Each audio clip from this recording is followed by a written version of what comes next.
Hello student, colloidal solution के इस lecture में अपन डिस्कस करेंगे कि प्रॉपर्टी ऑफ कोलोइडल सॉल्यूशन, कि कोलोइडल सॉल्यूशन की कौन कौन सी प्रॉपर्टी है जो इसको ट्रू सॉल्यूशन और सस्पेंशन से डिफरेंशिएट करती है।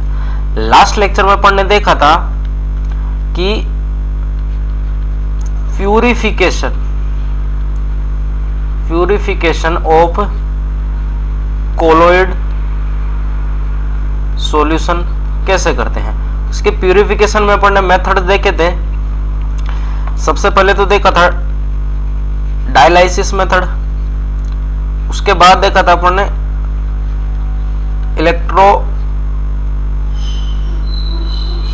इलेक्ट्रोडायलाइसिस, और जो लास्ट में जो अपन ने मेथड देखा था वो था अल्ट्रा फिल्ट्रेशन। ये तीन मेथड अपन ने डिटेल में डिस्कस कर लिए थे। अब बात करते हैं अपन property of the colloidal solution की। अगर प्रॉपर्टी की बात करें अपन तो कोलोइडल सॉल्यूशन की प्रॉपर्टी में सबसे फर्स्ट पे जो प्रॉपर्टी आती है वो है कोलिगेटिव प्रॉपर्टी। कौन सी प्रॉपर्टी है? कोलिगेटिव। तो कोलिगेटिव प्रॉपर्टी को अपन को डिस्कस करना है। तो सबसे पहले अपन जानेंगे कि कोलिगेटिव प्रॉपर्टी एक्चुअल में निकालते किन के लिए है। उसके बाद है ब्राउनियन मूवमेंट, ये इसको बोल सकते हैं अपन ब्राउनियन मोशन भी बोल सकते हैं। मूवमेंट या मोशन दोनों सेम चीज है। थर्ड है टिंडल इफेक्ट, फोर्थ है कलर प्रॉपर्टी, फिफ्थ है चार्ज ऑन कोलोइडल पार्टिकल। ये भी एक इंपॉर्टेंट पार्ट है नेट या जेई के पॉइंट ऑफ व्यू से। यहाँ से क्वेश्चन पूछा जाता है सीधा कि पॉजिटिव कोलोइड का कौन सा एग्जाम्पल है, नेगेटिव कोलोइड का कौन सा एग्जाम्पल है। उसके बाद है इलेक्ट्रोफोरेसिस, जो इसके बिहेवियर को शो करती है या इसके चार्ज होने के फिनोमिनन को शो करती है कि कोलोइडल पार्टिकल चार्ज कैरी करते हैं। लास्ट में है मोस्ट इंपॉर्टेंट टॉपिक कोआगुलेशन और प्रेसिपिटेशन, या फिर इसको अपन बोल सकते हैं फ्लोकुलेशन, और इसी में पढ़ना अपन को गोल्ड नंबर जो जिग्मोल्डी ने दी थी। ये सारी प्रॉपर्टी अपन को डिस्कस करनी है। इसमें सबसे ज्यादा इंपॉर्टेंट है कोआगुलेशन और प्रेसिपिटेशन। यहां से लगभग चांस बनते हैं 99% क्वेश्चन आने के कोलोइडल से यहीं से बनते हैं। तो अपन को इनको वन बाय वन करके डिस्कस करना है। तो सबसे पहले अपन बात करते हैं कोलिगेटिव प्रॉपर्टी। तो देखिए स्टूडेंट, सबसे पहले अपन बात करते हैं कि कोलिगेटिव प्रॉपर्टी एक्चुअल में होती क्या है। कोलिगेटिव प्रॉपर्टी सबसे पहले अपन इसको जानते हैं। देखिए स्टूडेंट, कोलिगेटिव प्रॉपर्टी में अपने यहाँ पे चार चीजें आती है। एक तो है वेपर प्रेशर, एक है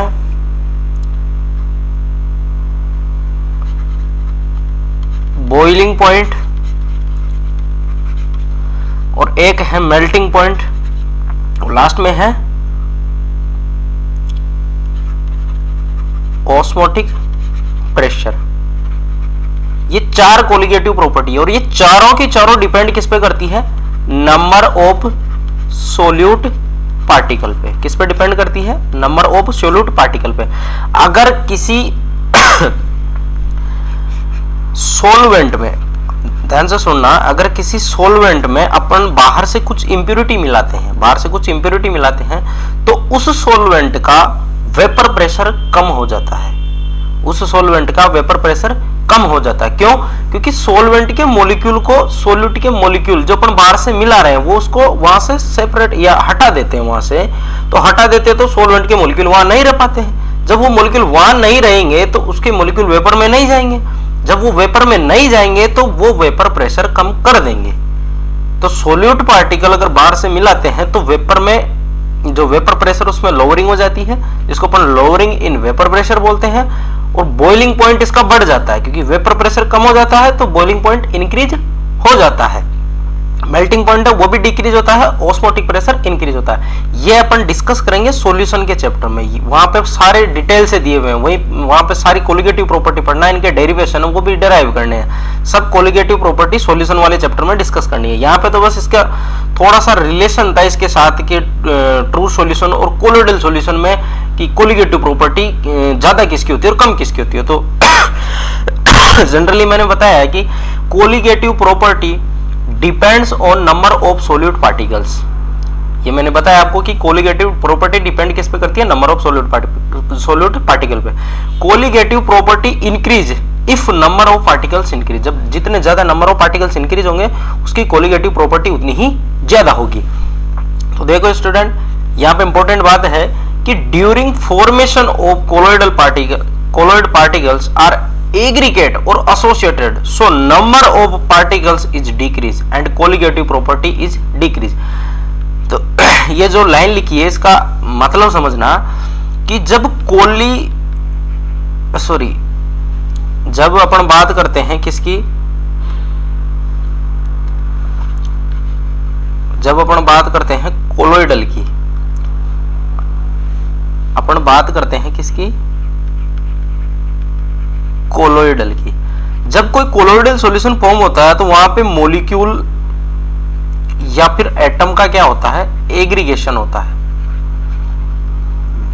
एग्रीगेशन, इससे क्या होता है कि नंबर ऑफ मॉलिक्यूल डिक्रीज हो जाते हैं, क्योंकि जब एग्रीगेशन हो जाएगा तो वो एक जगह हो जाएंगे। तो ओवरऑल अगर सॉल्यूशन में देखें तो नंबर ऑफ सोल्यूट पार्टिकल वो डिक्रीज हो जाएंगे। क्यों? क्योंकि सबके सब एक जगह बंच हो गए, वो एक जगह इकट्ठे हो गए, कलेक्ट हो गए, तो वो पार्टिकल की संख्या को कम कर देंगे। इससे होगा क्या, जब कोलिगेटिव प्रॉपर्टी है वो डिक्रीज हो जाएगी। कैसे? कोलिगेटिव प्रॉपर्टी डिपेंड करती है नंबर ऑफ पार्टिकल से, जितने ज्यादा पार्टिकल होंगे उतनी ज्यादा कोलिगेटिव प्रॉपर्टी होगी। तो कोलिगेटिव प्रॉपर्टी अगर नंबर ऑफ सोल्यूट, या फिर अपन बात करें कोलोइडल सॉल्यूशन में कि number of solute particle decrease, तो कोलिगेटिव प्रॉपर्टी क्या होगी, डिक्रीज हो जाएगी। तो यही बात यहां पे लिखी है।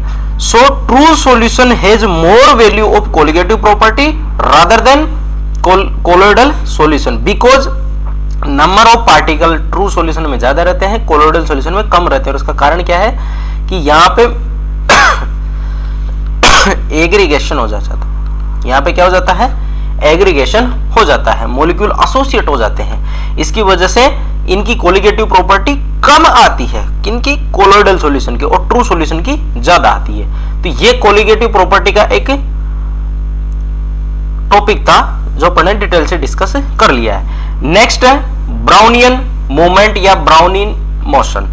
इसको मूवमेंट भी बोलते हैं, मोशन भी बोलते हैं। तो देखिए स्टूडेंट, ब्राउनियन मोशन की अगर बात करें अपन तो इसकी डेफिनेशन क्या है कि जिगजैग मोशन और random motion of colloidal solution is called Brownian motion और मूवमेंट।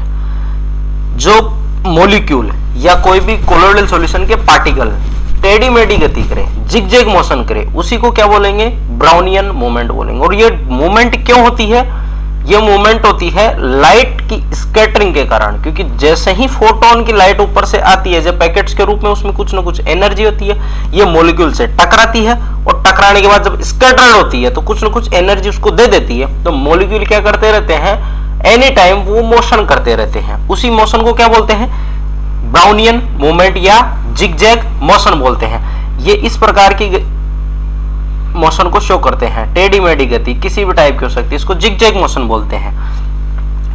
तो देखिए स्टूडेंट, आगे है कि Brownian motion is independent of the nature of colloidal particle. ये इंपॉर्टेंट चीज है, ये एज इट इज क्वेश्चन में स्टेटमेंट बना के ऐसा कैसा पूछ लेता है वो कि Brownian motion nature of colloidal particle पे डिपेंड करती है या नहीं करती है। तो यहाँ पे साफ साफ लिखा है एनसीईआरटी में कि नेचर ऑफ कोलोइडल पार्टिकल, और ये कभी भी डिपेंड नहीं करती। डिपेंड किन पे करती है सॉरी, ये डिपेंड करती है size of particle and viscosity of the solution. Size of particle की साइज बड़ी रहेगी तो मोशन कम होगा, पार्टिकल की साइज छोटी रहेगी तो मोशन ज्यादा होगा।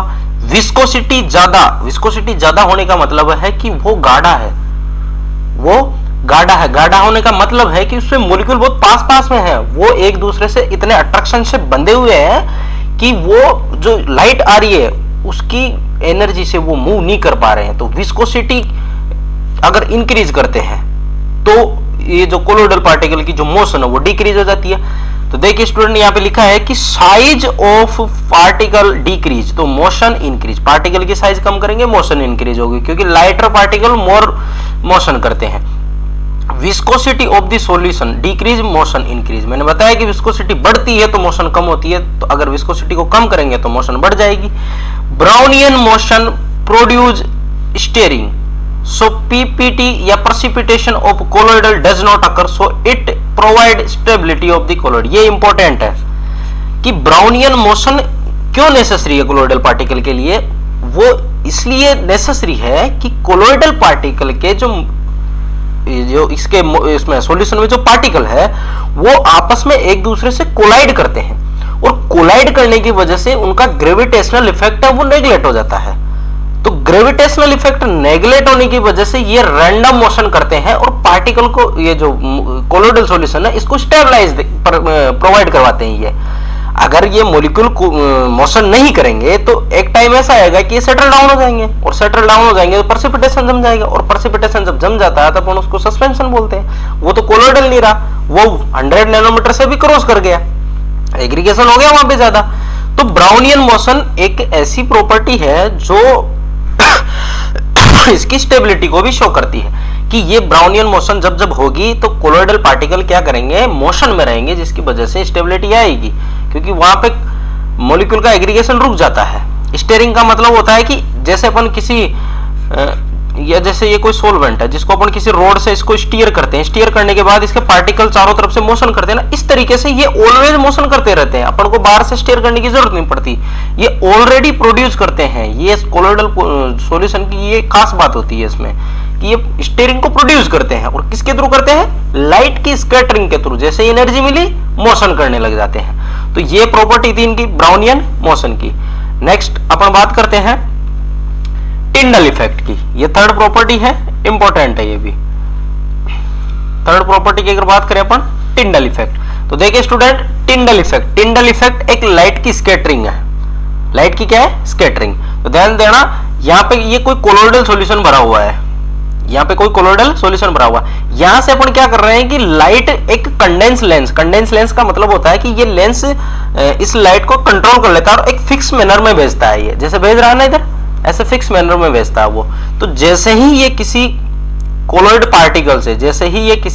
पार्टिकल से जाके स्कैटर्ड करेगी या टकराएगी, उससे ये क्या करेगी, फैल जाती है। और फैल जाती है तो उसका जो फात होता है या उसका जो पथ होता है ट्रेवल करने का, जो उसका फत होता है, उस पे अपन को एक ब्राइटनेस अपन को ऑब्जर्व होती है। उस ब्राइटनेस को बोला जाता है टिंडल कोण, और इस फिनोमिनन को बोला जाता है टिंडल इफेक्ट।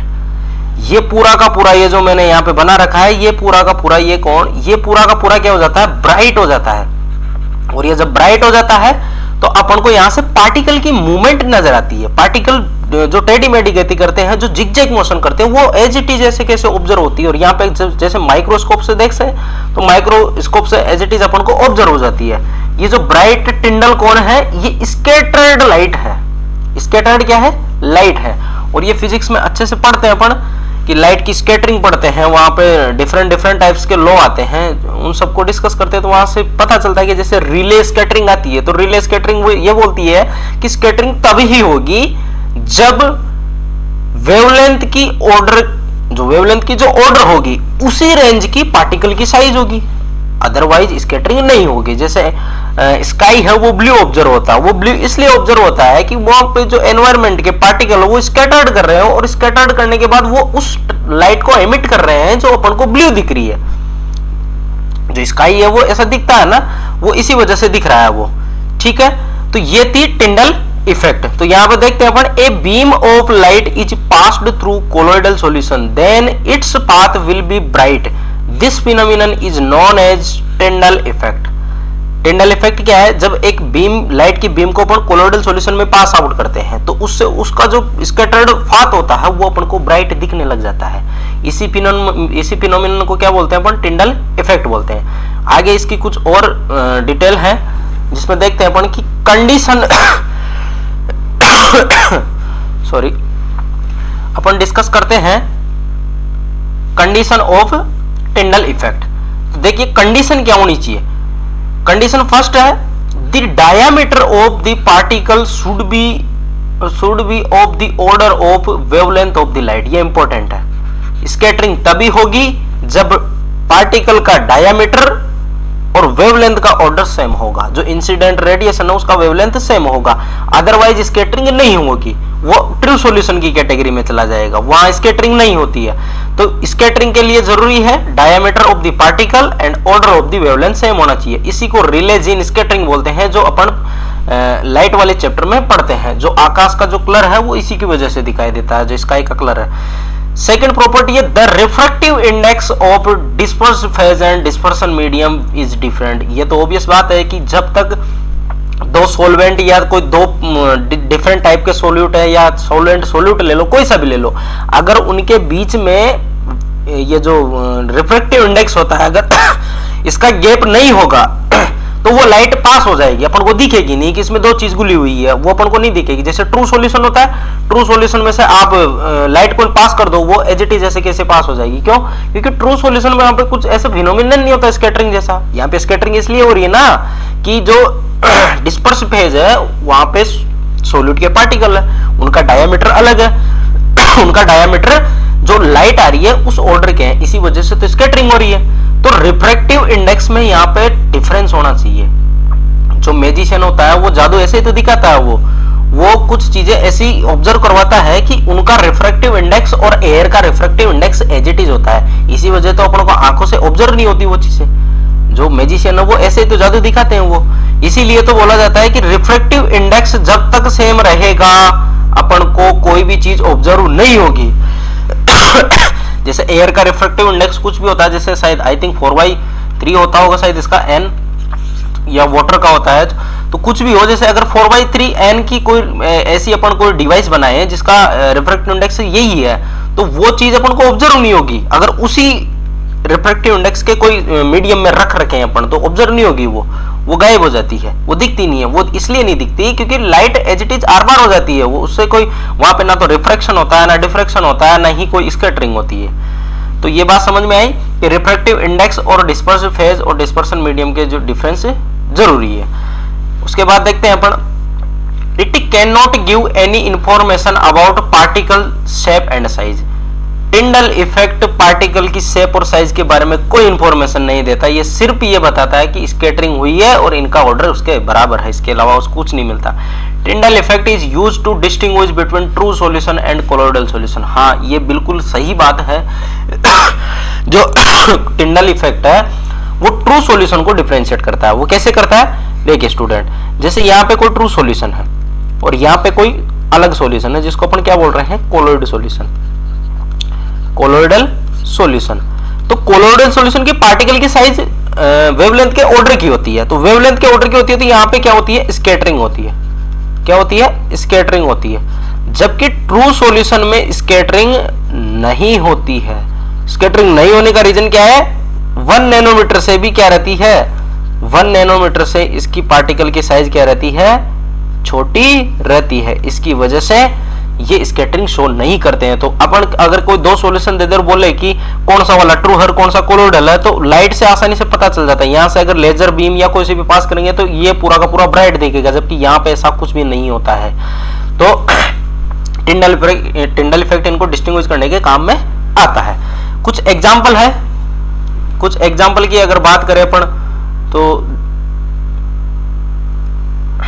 जैसे देखिए एग्जाम्पल है, in a cinema hall during the projection of the film on the screen the path of the light can be seen due to Tyndall effect। देखिए स्टूडेंट, जैसे कोई सिनेमा हॉल होता है, cinema hall पे यहाँ पे screen पे यहाँ पे पर्दा लगा रहता है, और जैसे यहाँ पे अपन बैठ के जो सारी सीटिंग अरेंजमेंट होती है यहीं पे होती है, यहाँ से बैठ के अपन मूवी को ऑब्जर्व कर पाते हैं। तो यहाँ से प्रोजेक्शन, यहाँ से लाइट जाती है जो सीधी इसके ऊपर सीधी इसके ऊपर आपतित होती है वो लाइट, जो अपन को एज इट इज फिर वो मूवी में जो भी एक्टिविटीज होती है वो दिखाई देती है। लेकिन जब सिनेमा हॉल की लाइट बंद रहती है तो अपन को ये वाला पाथ चमकीला दिखाई देता, ब्राइट दिखाई देता है। वो क्यों दिखाई देता है? क्योंकि उस हॉल के अंदर डस्ट के पार्टिकल है, मिस्ट के पार्टिकल है जो कोलोइडल फॉर्म में है, और वो जब उस पर लाइट आएगी तो वो स्कैटर्ड होंगे, वो अपन को एज इट इज दिखाई देता है। तो ये एक उसका एग्जांपल है जो टिंडल इफेक्ट को शो करता है। और उसके अलावा एग्जांपल है when A car headlight is shown directly on the blanket of fog mist.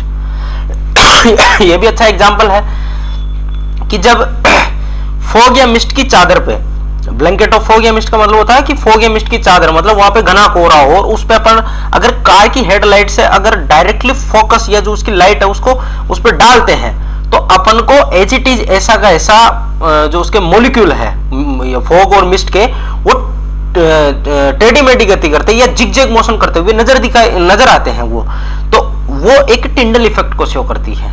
और जैसे एग्जांपल और ले सकते हैं अपन, रोशनदान में से जब कभी बाहर से लाइट आती है तो उस रोशनदान के जो फात होता है उसके अंदर से अपन को पूरा का पूरा फात चमकीला दिखाई देता है, ब्राइट दिखाई देता है। उसका रीजन क्या है कि उस पार्टिकल के बीच में स्कैटरिंग हो रही है, इसी वजह से वो दिखाई दे रहा है। नेक्स्ट, ये कुछ कंडीशंस थी इसके और ये एग्जांपल देख लिए। नेक्स्ट प्रॉपर्टी की अपन बात करते हैं कलर प्रॉपर्टी। नेक्स्ट प्रॉपर्टी है colour property. Colour of the colloid solution is depend on size and nature of colloid particles. Nature of colloid particles, तो कलर प्रॉपर्टी है वो साइज पे डिपेंड करती है।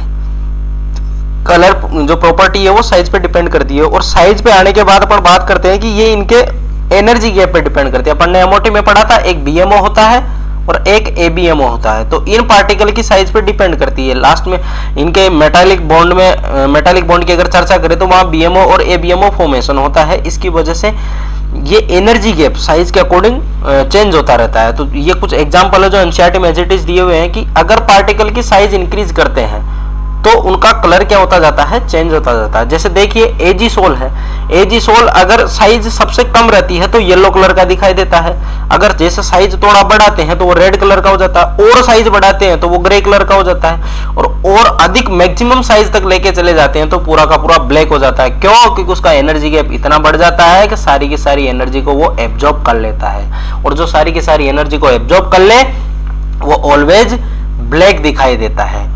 कौन सा दिखाई देता है? वो ऑलवेज ब्लैक दिखाई देता है। तो ये कुछ दे रखे हैं एनसीईआरटी में एग्जांपल एजीसोल के। उसके बाद एयूसोल है, साइज ऑफ पार्टिकल्स अगर 2 नैनोमीटर से छोटी रहती है तो कलरलेस हो जाता है क्योंकि ट्रू सॉल्यूशन बना लेता है, वहां कोई स्कैटरिंग नहीं होती, वहां कोई कलर वलर शो नहीं होते। उसके बाद साइज अगर 10 to 50 नैनोमीटर रहती है तो रेड कलर। ये एग्जाम में पूछा जाता है कि गोल्ड अगर नैनो पार्टिकल की रेंज में होता है तो उसका कलर कौन सा होता है? जनरली गोल्ड येलो कलर का होता है, लेकिन रेड कब हो जाता है? जब उसको नैनो रेंज में ले जाते हैं या नैनो पार्टिकल की रेंज में ले जाते हैं तो उसके कलर चेंज हो जाता है। साइज अगर 60 से 90 नैनोमीटर रहती है तो ये वॉयलेट कलर का हो जाता है। तो ये कुछ कलर प्रॉपर्टी थी इनकी। उसके बाद अपन देखते हैं next, charge on colloidal particle. ये इंपॉर्टेंट चीज है, ये भी इंपॉर्टेंट पोर्शन है इसका, चार्ज ऑन कोलोइडल पार्टिकल। तो देखिए स्टूडेंट कि कोलोइडल पार्टिकल पे चार्ज कैसा आता है। When electricity is passed through a colloidal solution the particles move towards oppositely charge electrode suggesting that colloid particle carry charge. Colloid particle पे charge के बारे में कब पता चला है? जब अपन एक कोलोइडल सॉल्यूशन को इलेक्ट्रिक फील्ड में रखते हैं तो उसमें कुछ आयंस तो इलेक्ट्रोड जिसको अपन कैथोड बोलते हैं उसकी तरफ मोशन करते हैं, कुछ एनोड की तरफ मोशन करते हैं। तो इनके मोशन से वहां पे अपन को पता चल जाता है कि एनोड पे कुछ ना कुछ ऐसी चीज डिपोजिट हुई है जो नेगेटिवली चार्ज थी और कैथोड पे ऐसी चीज डिपोजिट हुई है जो पॉजिटिवली चार्ज थी। तो कहीं ना कहीं यहां से ऐसा पता चलता है कि कोलोइडल सॉल्यूशन चार्ज पार्टिकल होते हैं। अब बात करते हैं कि इन पे चार्ज आया कहां से। The development of the charge of colloid particle can originated from, ये कुछ रीजन्स है जिनकी वजह से चार्ज आता है। Selective adsorption of cation anion. अपन ने पढ़ा था, अपन ने जब मेथड ऑफ प्रिपरेशन पढ़ रहे थे जब पढ़ा था पेप्टाइजेशन में अपन ने देखा था कि वहां पे मोस्टली कॉमन आयन एडजॉर्ब होता है, कॉमन आयन एडजॉर्ब होता है जिसकी वजह से उनके ऊपर चार्ज जनरेट हो जाता है। तो अपन ने देखा था कि फेरस ऑक्साइड का जो मेथड ऑफ प्रिपरेशन में देखे थे तो वहां पे 2 लेयर भी अपन ने डिस्कस की थी कि एक तो डिफ्यूज लेयर होती है और एक एडजॉर्प्शन लेयर होती है। इन दोनों लेयर को मिला के अपन बोलते थे हेल्महोल्ट्ज लेयर या डबल लेयर बोलते थे, और इन दोनों लेयर के बीच में जो पोटेंशियल जनरेट होता था उसको अपन बोलते थे जीटा पोटेंशियल। क्या बोलते थे? जीटा पोटेंशियल या इलेक्ट्रोकाइनेटिक पोटेंशियल। मतलब इलेक्ट्रिक फील्ड के इलेक्ट्रिक फील्ड यहां से कुछ ना कुछ जनरेट हो रहा है, और काइनेटिक मतलब मोशन से रिलेटेड है क्योंकि बाहर वाली फेज मोबाइल होती है ना तो काइनेटिक होती है, तो उसको इलेक्ट्रोकाइनेटिक पोटेंशियल भी बोलते हैं। तो मैंने बताया था मेथड ऑफ प्रिपरेशन में, वहां पे अपन ने अच्छे से डिस्कस भी किया था कि कॉमन आयन एडजॉर्ब होता है। तो यहाँ पे देखो Fe है, तो अगर इसमें FeCl3 डालते हैं तो कॉमन आयन Fe हुआ इसका, तो Fe यहाँ पे एडजॉर्ब हो जाता है।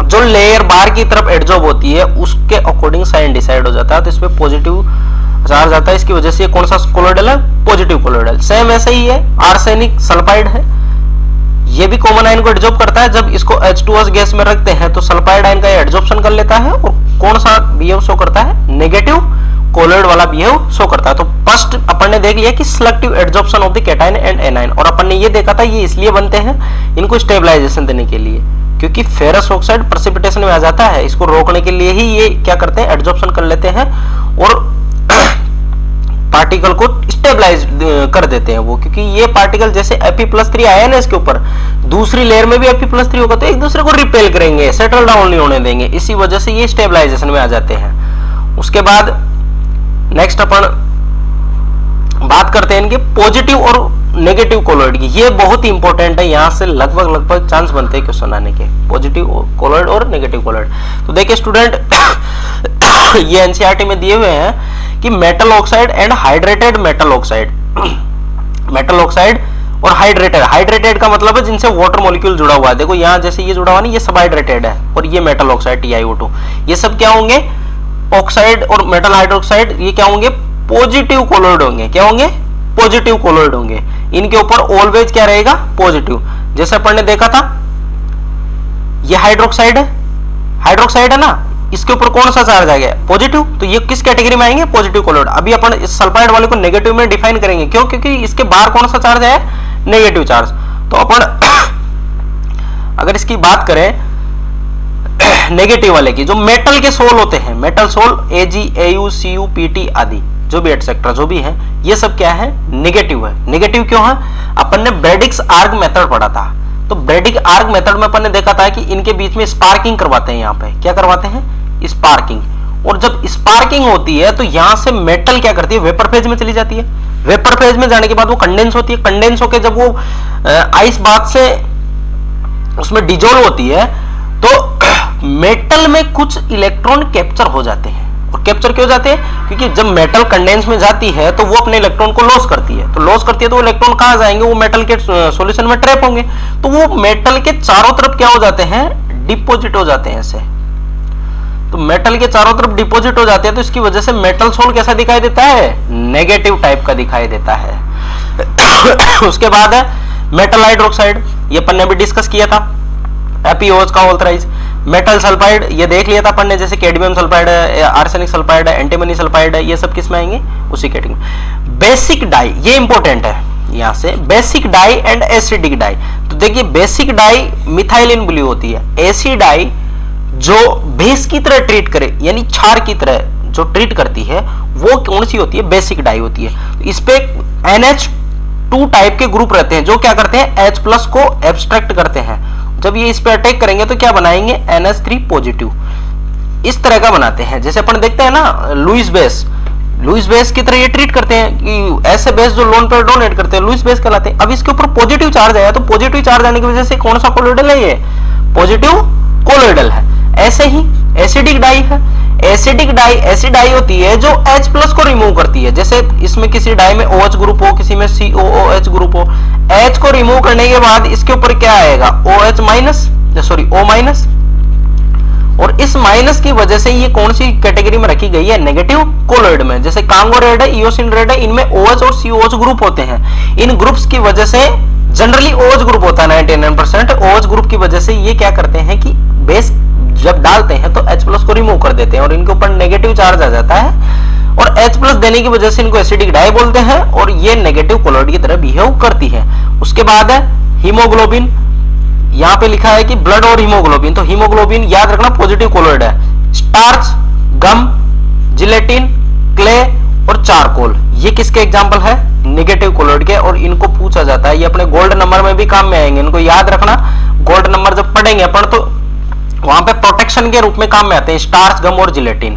तो अपन ने ये डिस्कस किए हैं नेगेटिव कोलोइड और पॉजिटिव कोलोइड। उसके बाद अपन डिस्कस करते हैं नेक्स्ट कि इन पे चार्ज कैसे जनरेट होता है, तो electron captured during the electrode dispersion और मेटल ब्रेडिक्स आर्क मेथड, ये अपन ने डिस्कस कर लिया था कि मेटल इलेक्ट्रॉन को कैप्चर कर लेती है और उसके ऊपर नेगेटिव चार्ज आ जाता है। थर्ड है dissociation of ion from surface of the colloidal solution, तो डिसोसिएशन ऑफ आयंस, आयन का जब डिसोसिएशन होता है तो कुछ चार्ज जनरेट हो जाता है, जैसे कुछ ग्रुप ऐसे जुड़े हुए हैं RCO के, जैसे पोटेशियम का साल्ट है, इसके ऊपर नेगेटिव चार्ज जनरेट होगा, इसके ऊपर पॉजिटिव चार्ज, तो ये प्रोवाइड करवाते हैं चार्ज किसको, कोलोइडल को।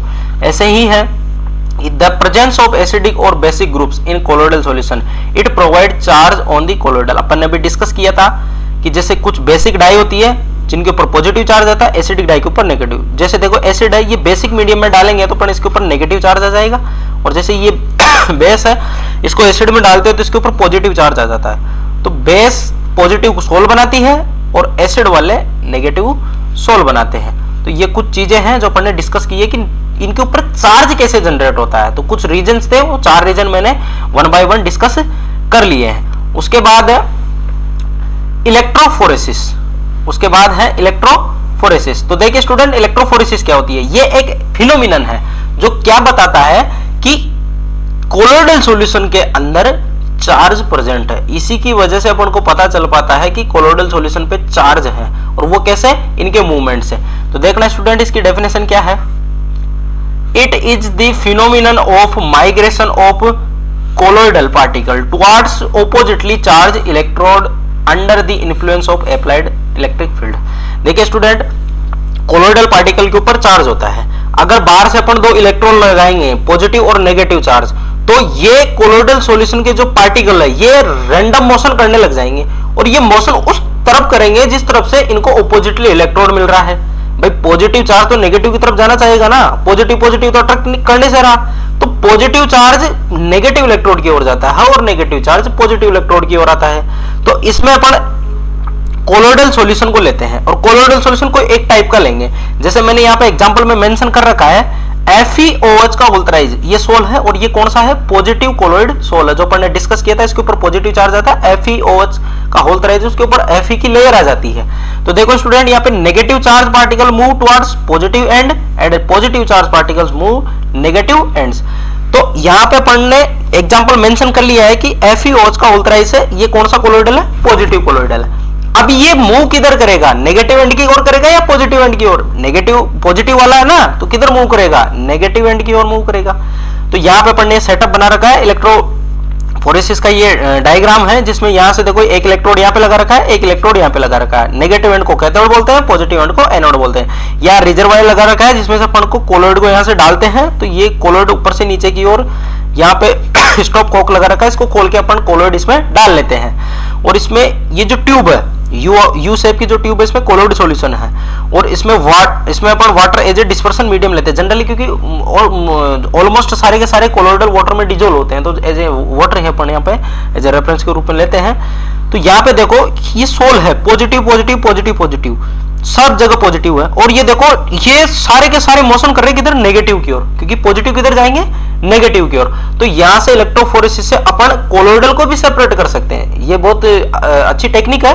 अगर अपने पास जैसे कोई कोलोइडल है, वो पॉजिटिव कोलोइडल का, जैसे ये एग्जांपल ले लेते हैं, इसमें कुछ इंप्योरिटी रखी हुई है, इंप्योरिटीज में कोई चार्ज नहीं है, जैसे कोई ऐसे न्यूट्रल स्पीसीज जिसमें मिली हुई है, तो ये पूरे के पूरे पॉजिटिव सोल को या पॉजिटिव जो कोलोइडल है उसको सेपरेट कर देगा, और बाकी के जो इंप्योरिटीज अपन लेते हैं उसको वो अलग कर देगा। तो ये अच्छी टेक्निक है, ये सेपरेशन में भी काम में आ सकती है, और साथ के साथ ये कोलोइडल के बिहेवियर को बताती है कि कोलोइड कौन से टाइप का होगा। मेन चीज तो ये उस काम में आती है कि कोलोइडल का बिहेवियर कौन सा है, पॉजिटिव है या नेगेटिव है। तो ये इलेक्ट्रोफोरेसिस टेक्निक थी जिसकी हेल्प से अपन कोलोइड पे चार्ज का पता लगा सकते हैं। लास्ट में बचता है कोआगुलेशन और फ्लोकुलेशन, उसको अपन एज ए रेगुलर क्लास में डिस्कस करेंगे, वहां से एक क्वेश्चन पक्का आता है उस वाले पोर्शन से, तो शायद वो आई थिंक 2 या 2.5 घंटे क्लास में कंप्लीट हो जाएगा एक क्लास में, तो अपन उसको क्लास में डिस्कस करेंगे।